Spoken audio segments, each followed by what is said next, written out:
6 Capitol police officers injured in a clash with violent anti-Israel protesters outside of the DNC headquarters, forcing Democratic lawmakers to evacuate as the House offices were all put on lockdown. Fox and Friends weekend co-host Pete Hegseth here to react. Pete. Yeah, I mean, that's indicative of the state of the Democrat Party as it pertains to support for Israel or not. I mean, you've seen bipartisan support. You saw Democrats show up at that rally, the pro-Israel rally on the National Mall. But the base of the Democrat Party, the activist base who drive a lot of the energy, they're with the Hamas caucus. Yeah. They're with the squad. Leaders. They're with Rashida Tlaib.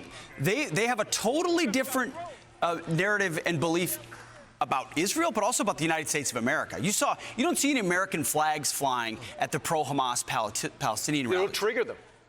They would burn them, is what their view would be. So ultimately, this is a crew that thinks that even this administration, which has not been great in their support for Israel, but at least they have given them the rope to do something about it, says, no, we don't want any support. We want from the river to the sea, and they're willing to confront Capitol Police in the process. Explain why, and I understand that people with good intentions have tried to both sides the conflict.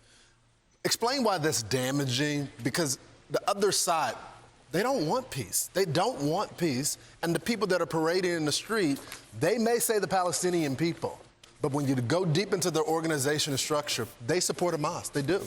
And that's why what's happened since October 7th is so revealing. You don't have to go back to ancient history to understand that. Go back to the history of just modern Israel.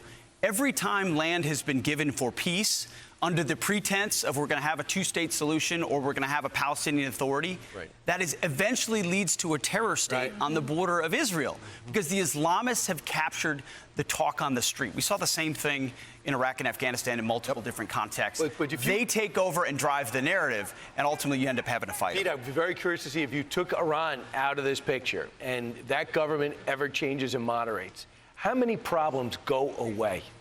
Well, I think a lot of them. I mean, billions of dollars worth of problems.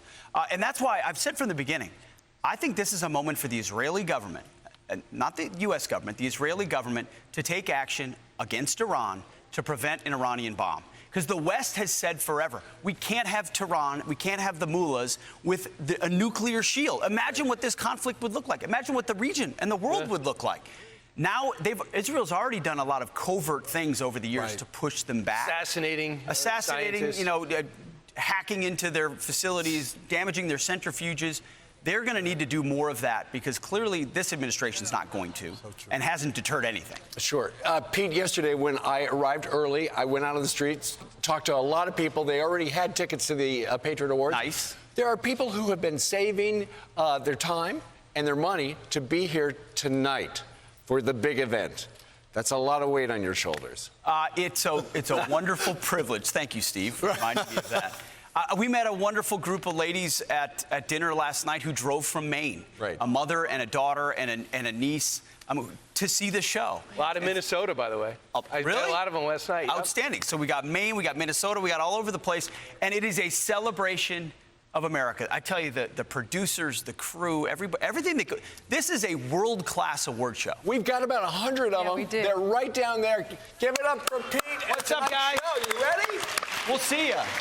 I mean, the best of America, and I've got the whole show in my hands right here. Can you give me an idea of what's going to be on the show? I don't see any kill me, but maybe we'll get there. Just keep checking.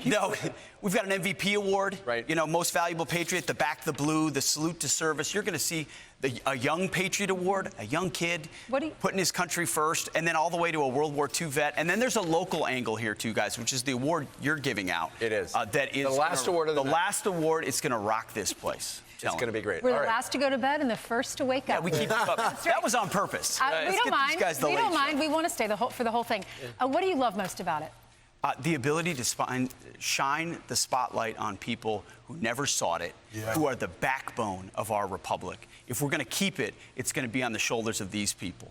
And the audience that comes to celebrate them. They're all patriots. They're all from all around. It's amazing. This is for our kids and grandkids. Like, if we're going to keep this country, it's going to be by celebrating those. At the old Grand Opry House. That's so sweet. You're going to make me cry. That's so sweet. No doubt. All right. Thank you, sir. I'm Steve Ducey. I'm Brian Kilmeade. And I'm Ainsley Earhart. And click here to subscribe to the Fox News YouTube page to catch our hottest interviews and most compelling analysis.